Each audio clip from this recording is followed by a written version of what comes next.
Hi dears, good morning. ഞാൻ ആശാ സജി.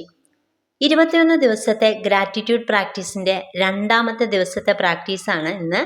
ഒന്നാമത്തെ ദിവസത്തെ പ്രാക്ടീസ് അപ്പോൾ എല്ലാവരും ചെയ്തു കാണുമെന്ന് ഞാൻ വിചാരിക്കുന്നു. ഇന്ന് നമ്മുടെ ശരീരത്തോട് നന്ദി പറയാം. ഇതാണ് ഇന്നത്തെ പ്രാക്ടീസ്. നമുക്ക് നടക്കാനും കാണാനും കേൾക്കാനും ചിന്തിക്കാനും ഒക്കെ ഈ ഒരു ശരീരം എത്രത്തോളം സഹായിക്കുന്നുണ്ടെന്ന് നിങ്ങൾ വല്ലപ്പോഴും ആലോചിച്ചു നോക്കിയിട്ടുണ്ടോ? നമ്മൾ പലപ്പോഴും കണ്ണാടിയിലൊക്കെ നോക്കുമ്പോൾ നമ്മുടെ ശരീരത്തിലെ കുറവുകൾ മാത്രമാണ് നമ്മൾ കാണാറുള്ളത്, അല്ലേ? വണ്ണം കൂടിപ്പോയി, നിറം കുറവാണ്, മുടി കൊഴിയുന്നു, അങ്ങനെ പരാതികൾ മാത്രം. എന്നാൽ ഈ ശരീരം നമുക്കായി ചെയ്യുന്ന അത്ഭുതങ്ങളെക്കുറിച്ച് വല്ലപ്പോഴും നിങ്ങൾ ചിന്തിച്ചിട്ടുണ്ടോ?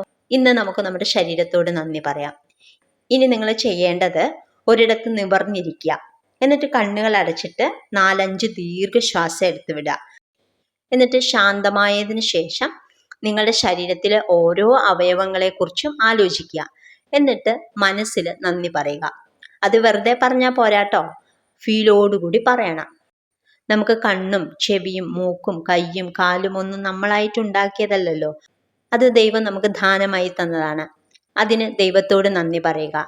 ആദ്യം നമ്മുടെ കാലുകൾക്ക് നന്ദി പറയാം. ഈ ഭൂമിയിൽ നമുക്ക് ഇഷ്ടമുള്ള ഇടങ്ങളിലേക്ക് നടന്നു പോകാനും ഓടാനും ചാടാനും ഒക്കെ നമ്മളെ സഹായിക്കുന്നത് നമ്മുടെ കാലുകളാണ്.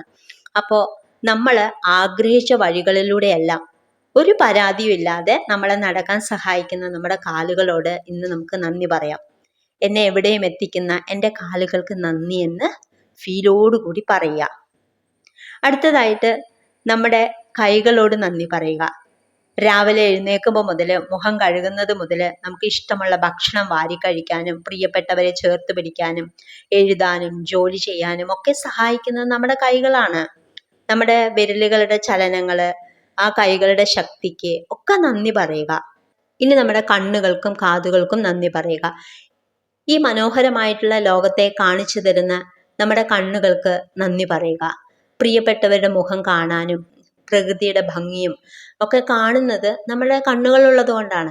അതുപോലെ തന്നെ നമ്മുടെ പ്രിയപ്പെട്ടവരുടെ ശബ്ദം കേൾക്കാൻ, അതുപോലെ തന്നെ നിങ്ങൾക്ക് ഇഷ്ടപ്പെട്ട സംഗീതം കേൾക്കാനായിട്ട് സഹായിക്കുന്നത് കാതുകളുള്ളത് കൊണ്ടാണ്.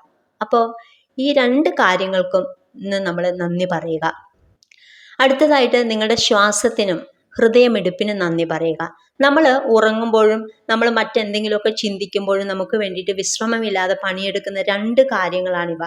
നമ്മൾ അറിയാതെ പോലും നമുക്ക് വേണ്ടി ശ്വാസം എടുക്കുന്ന നമ്മുടെ ശ്വാസകോശത്തോടും ജനിച്ച നിമിഷം മുതൽ ഇന്ന് വരെ ഒരു സെക്കൻഡ് പോലും വിശ്രമിക്കാതെ നമുക്കായിട്ട് തുടിക്കുന്ന നമ്മുടെ ഹൃദയത്തോടും ഒക്കെ നന്ദി പറയുക. അത് കൈകൾ നെഞ്ചോട് ചേർത്ത് നന്ദി പറയുക. വളരെ ഫീലോടുകൂടി പറയുക. എന്നെ ജീവനോടെ നിലനിർത്തുന്നതിന് നന്ദി എന്ന് പറയുക.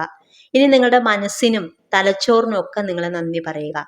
നമുക്ക് നല്ല കാര്യങ്ങൾ ചിന്തിക്കാനും പുതിയ കാര്യങ്ങൾ പഠിക്കാനും സ്നേഹിക്കാനും അനുഭവിക്കാനും ഒക്കെ കഴിവ് തരുന്നത് നമ്മുടെ തലച്ചോറാണ്. ഇനി പ്രതിസന്ധികളിൽ തളരാതെ നമ്മളെ കാക്കുന്നത് നമ്മുടെ മനസ്സാണ്. അതിന് നന്ദി പറയുക. ഇനി അടുത്തതായിട്ട് ചെയ്യേണ്ടത് ഡയറിയോ നോട്ട്ബുക്കോ എടുത്തിട്ട് ഇങ്ങനെ എഴുതുക. എന്നെ ഈ ലോകത്ത് ജീവിക്കാനും അനുഭവിക്കാനും സന്തോഷിക്കാനും സഹായിക്കുന്ന എൻ്റെ അത്ഭുതകരമായ ശരീരത്തിന് ഞാൻ നന്ദി പറയുന്നു. ഇന്ന് വരെ എൻ്റെ ശരീരത്തോട് കാണിച്ച എല്ലാ അവഗണനകൾക്കും കുറ്റപ്പെടുത്തലുകൾക്കും മാപ്പ് ചോദിക്കുന്നു. എന്നെ താങ്ങി നിർത്തുന്ന ഈ ജീവനോട് ഞാൻ കടപ്പെട്ടിരിക്കുന്നു. ഇത് എഴുതി കഴിയുമ്പോൾ നിങ്ങൾക്ക് നിങ്ങളുടെ ശരീരത്തോട് ഒരു പ്രത്യേക സ്നേഹവും ബഹുമാനവും ഒക്കെ തോന്നും. അത് ശരിക്കും അനുഭവിച്ചറിയുക.